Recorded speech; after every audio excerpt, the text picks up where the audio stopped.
ಎಲ್ರಿಗೂ ನಮಸ್ಕಾರ. ನಾನಿವತ್ತು ಅತ್ಯಂತ ಸುಲಭವಾದಂತಹ ಈರುಳ್ಳಿ ಎಲೆ ತಂಬಳಿಯ ರೆಸಿಪಿಯೊಂದಿಗೆ ಬಂದಿದ್ದೇನೆ.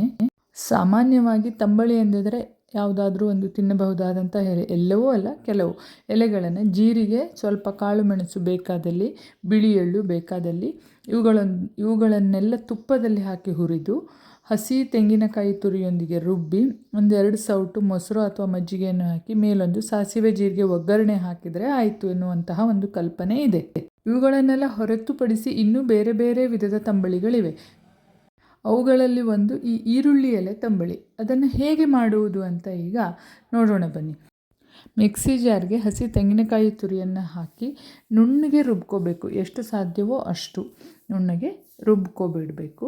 ಅದಕ್ಕೆ ಒಂದೆರಡು ಸೌಟು ಮೊಸರು ಅಥವಾ ಮಜ್ಜಿಗೆಯನ್ನು ಸೇರಿಸ್ಕೋಬೇಕು.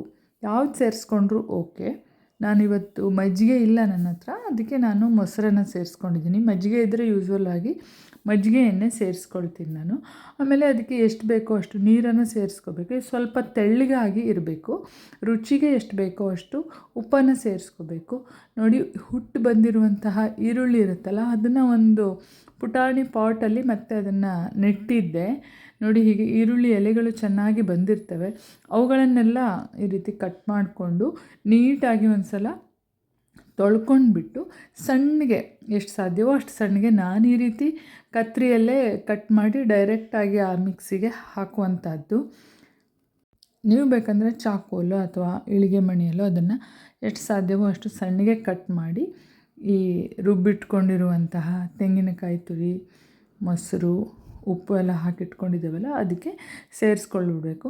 ಆಮೇಲೆ ಇದಕ್ಕೆ ಸಾಸಿವೆ ಮತ್ತು ಬ್ಯಾಡಗಿ ಮೆಣಸಿನ್ಕಾಯಿ ಇದೆರಡರಿಂದಲೇ ಒಗ್ಗರಣೆಯನ್ನು ಹಾಕ್ಕೊಂಡ್ರೆ ಆಯಿತು. ಇದಕ್ಕೆ ಜೀರಿಗೆಯನ್ನು ಒಗ್ಗರಣೆಗೆ ಸಹ ಹಾಕುವ ಕೆಲಸವಿಲ್ಲ. ಒಗ್ಗರಣೆಗೆ ನಾನು ಕೊಬ್ಬರಿ ಎಣ್ಣೆಯನ್ನು ತೆಗೆದುಕೊಂಡಿದ್ದೇನೆ.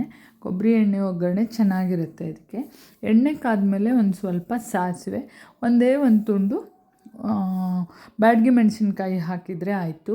ತುಂಬ ಖಾರ ಎಲ್ಲ ಮಾಡ್ಕೊಳ್ಳಲ್ಲ ಇದನ್ನು. ಬೇಸಿಗೆಯಲ್ಲಂತೂ ಅನ್ನದೊಟ್ಟಿಗೆ ಇದು ತುಂಬ ಚೆನ್ನಾಗಿರುತ್ತೆ. ಕುಚ್ಚಲಕ್ಕಿ ಅನ್ನದೊಂದಿಗೂ ಚೆನ್ನಾಗಿರುತ್ತೆ. ಹೀಗೆ ತಂಬಳಿ ಅಂದರೆ ತೆಳ್ಳಗೆ ಮಾತ್ರ ಇರ್ತದೆ ಅಂತಲ್ಲ, ಸ್ವಲ್ಪ ದಪ್ಪವಿರುವ ತಂಬಳಿಗಳು ಇವೆ. ಅವುಗಳನ್ನು ಸಹ ನಾನು ಮಾಡಿದಾಗ ಈ ರೀತಿ ವಿಡಿಯೋ ಮಾಡಿ ಹಾಕ್ತೇನೆ.